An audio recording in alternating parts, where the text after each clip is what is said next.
우리 교회가 요즘 성경을 대단히 많이 읽고 있는 것이 참으로 좋은 즐거운 일이라고 생각합니다. 구약 성경과 신약 성경을 관심을 가지고 읽게 되면은 이 신약 성경에서 일어나고 있는 사건들은 이미 구약 성경에 예언이 되어 있다는 것을 발견할 수가 있을 것입니다.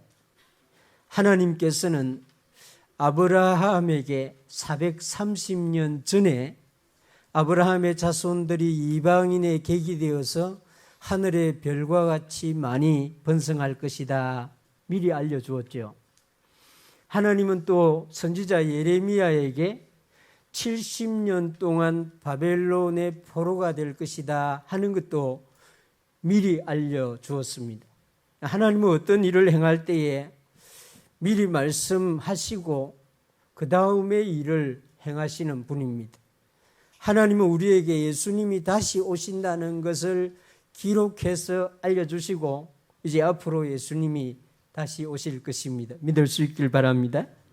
오늘 우리가 읽은 이사야 53장의 이것도 예수님이 오시기 전에 약 700년 전에 기록이 되고 선포된 예언의 말씀입니다.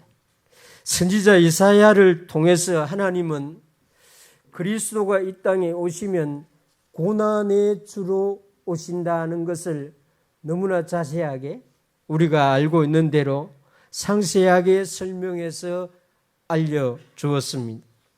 그래서 우리가 신약 성경에 나오는 복음서에 나오는 예수님의 십자가 사건을 보면은 이사야 53장이 말하고 있는 것 그대로 예수님이 십자가의 고난을 당하고 있는 것입니다. 저는 이 시간에 이번 주간에 고난 주간을 맞이하면서 선지자 이사야를 통해서 하나님이 그리스도 예수님이 받으시는 고난 이 예언의 말씀을 묵상하고 한 주간을 시작하기를 주님의 이름으로 축원합니다.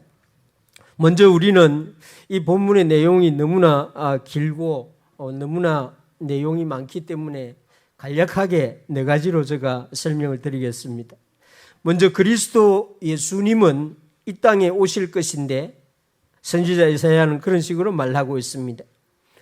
1절에서 3절을 보면은 그분은 흠모할 만한 아름다운 것이 없으신 그리스도로 오신다 이렇게 알려주고 있습니다.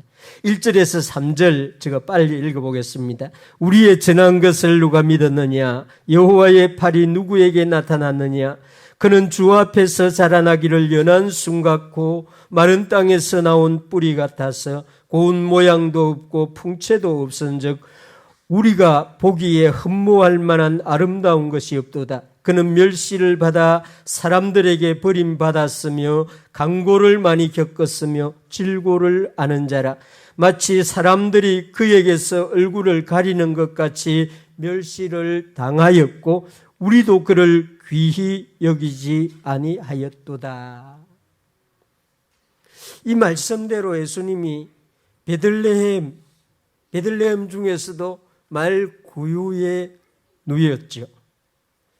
이 말씀대로 예수님은 예루살렘 큰 도시도 아니고 가버나움 같은 이 북부의 수도도 아니고 갈릴리 산골 나사렛에서 어린 시절을 보냅니다.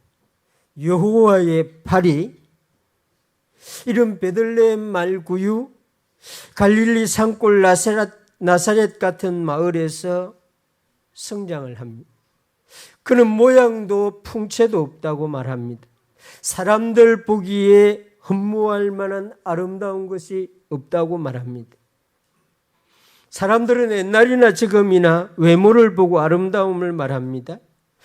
육신의 눈은 모양이나 풍채를 보고 흠모하게 되는 것입니다. 키 큰 남자를 찾는 것은 우리 아가씨들의 특권이죠. 정상입니다. 우리의 눈, 우리의 생각은 이 외모를 추구할 수밖에 없습니다. 그런데 이 세상에 오신 나사렛 예수님은 그런 것이 없다는 것입니다. 그래서 멸시를 받고 고초를 받고 사람들로부터 외면을 당한다. 선지자 이사야는 이 말씀 가운데 우리도 그를 귀히 여기지 아니한다고 말씀합니다. 이 선지자 이사야가 말한 대로 예수님이 이 땅에 와서 제자를 부르는데 이 나다나엘이 그 말하죠. 나사렛에서 무슨 선한 것이 날 수 있느냐. 만약에 나사렛에서 그리스도가 왔다고 하면은 믿을 수 없는 일이다. 그런 말이죠. 선지자는 우리도 그를 귀히 여기지 아니하였도다. 마치 과거에 그렇게 한 것처럼 설명이 되어 있는데 예언서의 특징입니다. 선지자가 말하는 이 우리는 자기 백성, 하나님의 백성을 말하는 것입니다. 그리스도 예수님을 영접해야 하는 사람들, 그리스도 예수님을 존귀하게 여겨야 되는 사람들, 그러한 사람들도 이 세상에 오시는 그리스도의 모양을 보고 귀히 여기지 아니하였도다. 귀히 여기지 아니할 것이다. 이런 이게 히브리인들이 문법적으로 완전히 문법을 초월한 문장을 설명하고 있습니다. 그래서 요한복음 1장 11절에 보면은 자기 땅에 오매 자기 백성이 영접하지 아니했다고 말하고 있습니다. 선지자가 이사야 말하는 이 우리는 사실 저와 여러분들도 포함되는 우리라고 할 수가 있습니다. 그래서 우리는 이 말씀 이사야 53장 1절에서 3절 말씀을 묵상할 때 나는 과연 그리스도 예수님을 귀하게 존귀하게 여기고 있는지 우리 스스로 생각을 해야 됩니다. 왜냐하면 세상은 당연히 그리스도를 존귀하게 여기지 않습니다. 또 세상적인 사고, 세계관을 가지고 있으면 예수님을 믿는 사람이라도 그를 존귀하게 여길 수가 없습니다. 선지자 이사야가 말하죠. 우리도 자기 백성도 그를 귀히 여기지 아니하였도다. 왜냐하면 예수님은 흠모할 만한 아름다운 것이 없이 이 세상에 오셨기 때문인 것입니다. 물론 신비로운 것은 예수님의 그 인물화를 예수님의 제자 중에 누구도 그리려고 생각을 하지를 않았던 것 같습니다. 만약에 누군가가 예수님의 그림을 그렸다고 하면은 키도 작고 얼굴도 못생겼고 그 체구도 왜소하고 그런 예수님을 그려야만 했을 것입니다. 지금 이사야가 그렇게 말하고 있습니다. 흠모할 만한 사람들이 흠모할 만한 아름다운 것이 없이 이 땅에 그리스도가 오실 것이다. 그래서 우리의 눈이 예수 그리스도를 알고 믿는 우리의 눈은 세상의 눈과는 조금 달라야 됩니다. 키가 작아도 그 사람 마음이 인격이 어떻는지, 그 사람이 좀 보기에는 부실하게 보여도 그 사람이 정말 그 영혼이 아름다운지 그런 것에 대한 관심을 가져야 하는 것입니다. 그렇지 아니하면은 우리 여전히 흠모할 만한 아름다운 것이 없는 그리스도 예수님을 우리 마음에 모실 수가 없게 되는 것입니다. 선지자 이사야의 예언 가운데 두 번째 내용은 너무나 중요합니다. 우리 죄를 담당하신 그리스도 예수님을 이렇게 설명합니다. 4절에서 6절 말씀, 그는 실로 우리의 질고를 지고 우리의 슬픔을 당하였거늘 우리는 생각하기를 그는 징벌을 받아 하나님께 맞으며 고난을 당한다 하였노라. 그가 찔림은 우리의 허물 때문이요 그가 상함은 우리의 죄악 때문이라. 그가 징계를 받음으로 우리는 평화를 누리고 그가 채찍에 맞음으로 우리는 나음을 받았도다. 우리는 다 양 같아서 그릇 행하여 각기 제 길로 갔거늘 여호와께서는 우리 모두의 죄악을 그에게 담당시키셨도다. 이 선지자 이사야는 그리스도의 고난이 어떤 것인지를 설명해 주는데 이 4절에서 6절의 내용은 기독교의 모든 교리, 핵심 교리가 다 들어있는 그런 내용입니다. 그의 질고는 그분 것이 아니다고 말합니다. 그분이 당하는 슬픔은 그분의 슬픔이 아니라 우리의 슬픔이라고 말합니다. 그것을 알지 못하는 사람들은 그리스도가 당하는 고난과 슬픔을 하나님께 징벌을 받아서 그런 것이다 라고 생각하게 된다는 것입니다. 예수님을 알지 못할 때에는 누구든지 이렇게 생각할 수밖에 없습니다. 예수님을 인간적으로 보는 눈을 가진 사람들은 지금 이사야가 말하는 대로 예수님은 그리스도는 하나님께 징벌을 받는 사람이라고 생각하게 될 수밖에 없습니다. 교회 안에서도 교회를 다니면서도 성령으로 거듭나지 못하고 십자가를 이해하지 못하게 되면 너무나 인간적인 마음으로 십자가를 바라보게 됩니다. 우리 중에 이런 분이 있다면 이번 고난 주간에 여러분들의 의식, 생각이 십자가에 대한 생각이 완전히 변화되는 은혜를 받을 수 있기를 주님의 이름으로 축원합니다. 그의 찔림은 우리의 허물 때문이라고 합니다. 그의 상함은 우리의 죄악 때문이라고 말합니다. 어떻게 이런 일이 일어났습니까? 어떻게 이런 일이 가능해요? 요즘은 이런 일이 별로 없습니다만은 간혹 있겠지요. 자녀가 잘못한 것을 부모가 다 대신 짊어져 주는. 옛날에는 이런 일들이 너무 비일비재했습니다. 형이 잘못한 것을 동생이 그 값을 지불해 주는. 옛날에는 아예 법도 그랬습니다. 형이 군대 못 오면 동생을 데리고 가는 그런. 지금 이사야는 지금 우리의 죄와 우리의 허물을 우리가 담당하지 아니하고 예수님이 담당하는데 그것을 하나님께서 그렇게 하셨다. 여호와께서는 우리 모두의 죄악을 그에게 담당시키셨도다. 이 담당이라고 하는 한글 번역된 여기 여러분들 줄을 좀 꺼내오시기 바랍니다. 정말 이 중요한 단어인데 우리는 그냥 이렇게 번역을 이런 식으로 해놓았습니다. 또 우리는 이런 일을 실제로 눈으로 확인할 기회가 별로 잘 없습니다. 그러나 유대인들, 히브리인들은 이 모세 이후로 광야에서 율법을 받은 그 민족들은 이걸 최소한 1년에 한 번씩 눈으로 목격을 합니다.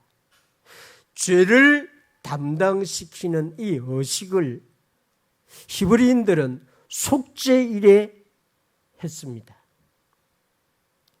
우리 이 레위기에 보면은 이 속죄일에는 두 염소, 두 양을 가지고 제사를 드리는데 한 염소는 이렇게 평소에 하던 대로 성전에서 장막에서 제물을 드리고 이 한 염소는 아사셀 염소라 해서 이 염소는 특이한 방식으로 제사를 드립니다.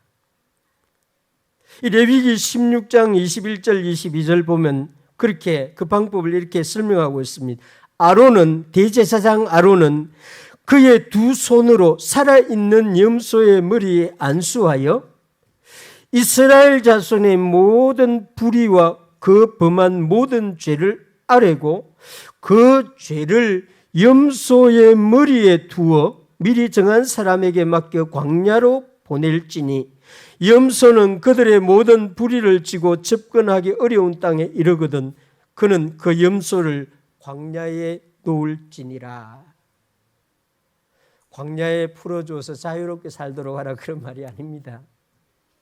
이 염소는 대제사장이 유대인들, 히브리인들의 모든 죄를 그 머리 죄를 안수를 해서 우리 백성의 모든 죄를 이 염소의 머리에 담당시킵니다 하고 이 염소를 사람들이 양쪽에 서 있는 길로 끌고 갑니다. 그러면 어떤 사람은 침을 뱉고 어떤 사람은 때리고 털을 뽑고 이래서 염소가 피투성이가 피를 흘리게 됩니다. 그 피가 흐르는 염소가 그 광야에 버려지면 광야에 기다리던 늑대들이, 짐승들이 잡아먹습니다. 이게 특이한 유일한 이 속죄일에 드려졌던 제사입니다. 이 제사가 바로 우리 주 예수 그리스도께서 골고다로 십자가를 지고 가는 것을 하나님이 형상화시켜서 해마다 한 번씩 보여준 것이죠. 그래서 세례요한이 예수님이 세례요한을 향해서 세례를 받으러 오는 그날 보라 세상 죄를 지고 가는 하나님의 어린 양이로다. 세례요한은 속죄일의 염소를 너무나 잘 알고 있었죠. 그래서 예수님이 바로 그 일을 하러 오신 그리스도입니다 하면서 사람들에게 선포를 했던 것입니다. 선지자 이사야는 우리가 받아야 하는 우리의 허물의 대가, 하나님은 그리스도에게 담당시키신다고 말했습니다. 우리 죄의 대가를, 죄의 대가가 뭐겠습니까? 죽음이죠. 사망이죠. 그 대가를 그에게 담당시키신다. 이렇게 말하고 있습니다. 우리 중에는 혹시 이런 생각을 하는 분이 없기를 바랍니다. 나는 나의 죄에 대한 값을 치르기 위해서 하나님의 벌을 받고 있습니다. 혹시 여러분들이 아프거나 여러분들이 집에 잘못되는 일이 생기거나 불행한 일이 생길 때 이런 생각을 하기 쉽습니다. 그런데 그래 하면 안 됩니다. 여러분의 죄의 값으로 하나님이 여러분들에게 벌을 내리지 않습니다. 나는 나의 죄에 대한 값을 치르기 위하여 11조를 드리고 선교원금을 하고 나의 죄값을 치르기 위해서 선한 일을 합니다. 이건 더 위험한 생각입니다. 우리는 우리 죄에 대한 값을 하나님께 지불할 능력이 없습니다. 그래서 하나님이 그 아들을 보내셔서 그 아들에게 우리의 모든 죄의 대가를 담당시키셨도다. 이 담당이라고 하는 말, 이게 정말 무서운 말입니다. 우리는 그냥 담당시켰었도다 하면 무슨 내 대신 일을 해주는 분 그러는데 나의 죄의 값 죽음을 그의 아들에게 대신 지도록 하셨다 하는 것입니다. 예수님이 우리의 죄악을 위하여 그 일을 하셨지만은 그래도 나의 죄악이 너무나 커서 아직도 내가 갚아야 할 것이 남아 있을 것이다. 그런 생각도 여러분들 하면 안 됩니다. 우리 하나님이 하시는 일은 완전하게 완벽하게 하십니다. 그래서 사람들이 하는 일은 조금이라도 이렇게 남는 것이 있지만은 하나님이 하시는 일은 완벽하게 담당시키십니다. 히브리서 10장 10절에 보면 이 뜻을 따라 하나님 아버지의 뜻을 따라 예수 그리스도의 몸을 단번에 들이심으로 말미암아 우리가 거룩함을 얻었노라. 히브리서 10장 14절에 보면 그가 거룩하게 된 자들을 한 번의 제사로 영원히 온전하게 하셨느니라. 할렐루야.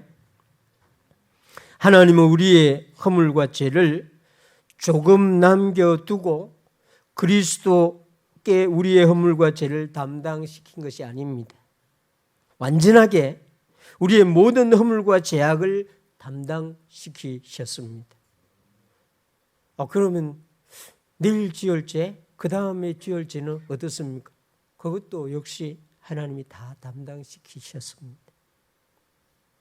죄에 관해서는 우리 주 예수 그리스도께서 모든 죄를 한 번에, 이스라엘 백성들은 매년 해야 됐지만은 우리 예수님은 한 번에 다 과거와 현재와 미래의 죄를 담당시켜셨도다, 이렇게 말씀하고 있습니다.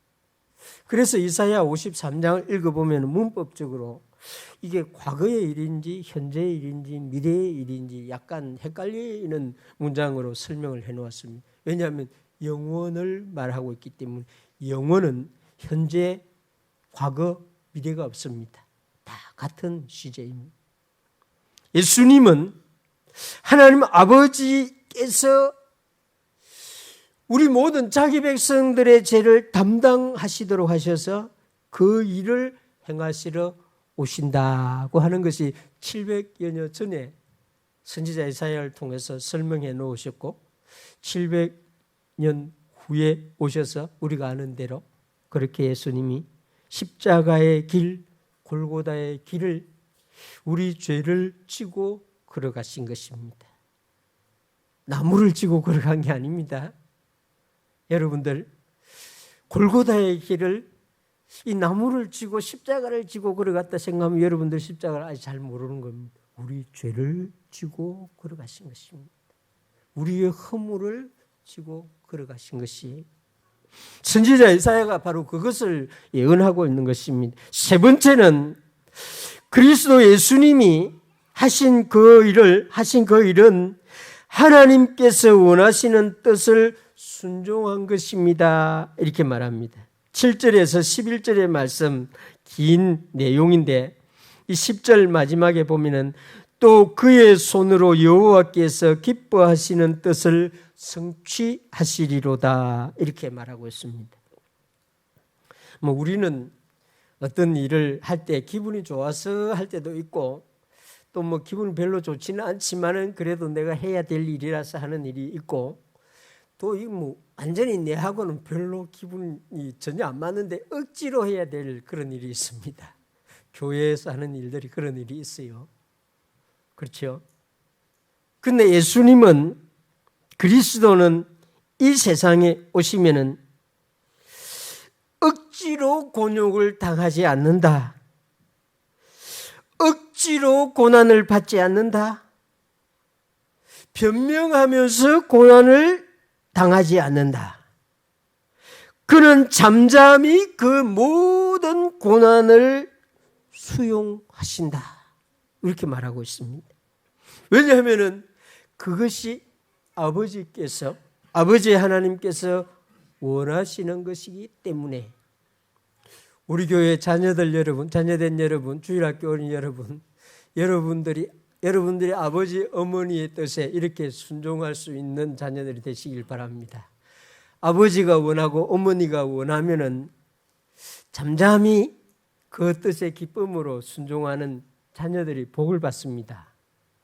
그런데 우리 예수님은 완전하게 하나님의 뜻의 기쁨으로 순종, 그 뜻을 성취하셨다고 말합니다. 바울이 그리스도 예수님이 십자가에 죽으심을 정확하게 그렇게 이해를 하고 빌립보 교회를 향해서 설명해 줍니다. 사람의 몸으로 나타나사 자기를 낮추시고 죽기까지 복종하셨으니 곧 십자가에 죽으심이라. 여러분들, 저도 옛날에 그렇게 이런 생각을 해보았습니다만은 아마 우리 중에 그렇게 생각하고 계신 분이 있을 수도 있습니다. 예수님은 성경을 읽어보면은 유대인들이 시기하고 질투하여 십자가에 달려 죽으신 분으로 이렇게 복음서에 설명이 되어 있습니다. 나사렛 예수님은 로마 군인들에게 정치적인 희생을 당해서 십자가에 죽으신 것처럼 이렇게 설명이 되어 있습니다. 이렇게 생각하게 되고 이렇게 말하게 되면 얼마나 십자가를 잘못 보게 되는지, 십자가를 완전히 잘못 이해하게 되는 것입니다. 그래서 이사야 53장을 묵상하고 읽고 이 복음서의 십자가를 보는 것이 훨씬 좋습니다. 그리스도 예수님이 십자가에 죽으신 것은 하나님의 뜻을 순종하신 것, 하나님이 원하시는 일을 이루신 것. 10절에 또 그의 손으로 여호와께서 기뻐하시는 뜻을 성취하시리로다. 십자가의 손에 못을 박힘으로 하나님의 뜻을 성취해 주셨다. 그런 것입니다. 저는 개인적으로 그렇게 생각합니다. 이 십자가를 바르게 볼 수 있게 되면은 더 이상 그 자녀에게 신앙의 잔소리 할 필요가 없다고 생각합니다. 우리 자녀들이 이사야 53장에서 말하는 대로 그리스도의 십자가를 볼 수 있게 되었다고 하면은 이미 그는 정말 그 선을 넘어서 성경을 볼 수 있는 사람이 되었다고 할 수가 있습니다. 이 시간에 이 이사야 53장을 짧은 시간에 묵상하는 여러분 모두는 그리스도의 십자가는 억지로 하기 싫어서 힘이 없어서 끌려가서 못 박히신 예수님이 아니라 하나님 아버지께서 원하셔서 그 뜻을 성취해 주신 것이다 하는 이것을 깨닫는 은혜가 주님의 있기를 주님의 이름으로 축원합니다. 마지막으로 또 중요한 내용이 나옵니다. 이 선지자 이사야의 은혜, 그리스도 예수님은 우리를 위하여 대신 이 십자가에서 수고를 하셨는데 그 수고를 예수님 자신이 만족하게 여기신다. 11절, 12절 한번 보시기 바랍니다. 이것도 너무나 중요한 이 교리, 이 진리입니다. 11절에서 12절 제가 읽겠습니다. 그가 자기 영혼에 수고한 것을 보고 만족하게 여길 것이라. 나의 의로운 종이 자기 지식으로 많은 사람을 의롭게 하며 또 그들의 죄악을 친히 담당하리로다. 그러므로 내가 그에게 존귀한 자와 함께 몫을 받게 하며 강한 자와 함께 탈취한 것을 나누게 하리니 이는 그가 자기 영혼을 버려 사망에 이르게 하며 범죄자 중 하나로 헤아림을 받았음이니라. 그러나 그가 많은 사람의 죄를 담당하며 범죄자를 위하여 기도하였느니라. 예수님의 십자가의 피는 우리를 깨끗하게 합니다. 예수님의 십자가의 피는 우리를 의롭게 합니다. 이 황소의 피, 염소의 피는 우리의 죄를 능히 완전하게 없애지 못합니다. 예수 그리스도의 피만 우리의 죄를 완전하게 지워서 흰 눈처럼 양털처럼 희게 해주십니다. 그런데 이사야 53장 11절에 그가 자기 영혼에 수고한 것을 보고 만족하게 여길 것이라. 이 수고를 저는 자기 영혼의 공로를 보고 이렇게 했으면 옛날 우리 교리하고 좀 이렇게 맞을 것 같은데, 예수님의 십자가는 예수님이 이루신 공로입니다. 우리는 우리의 공로로 천국 가는 것이 아니라 예수님의 공로로 천국 간다는 그런 나이 많으신 분들은 그런 교리를 배웠죠. 그렇습니다. 예수님의 십자가의 수고, 이 공로로 우리는 의롭다함을 받습니다. 우리에게 어떤 이 공로가 하나님 앞에 있을 수가 없습니다. 우리는 예수님이 이루어 놓으신 그 수고 공로를 오직 믿음으로 의롭다함을 받는 것입니다. 그리스도의 십자가의 피, 십자가의 수고, 십자가의 그 공로로만 저와 여러분들은 하나님 앞에 설 수 있습니다. 그래서 예수님께서 겟세마네 기도를 땀을 흘리면서 기도를 한 것입니다. 그 땀이 핏방울이 될 정도로 이렇게 수고하며 기도를 한 것이죠. 누가복음 23장 34절에 보면 이에 예수께서 이르시되 아버지 저들을 사하여 주옵소서 자기들이 하는 것을 알지 못합니다.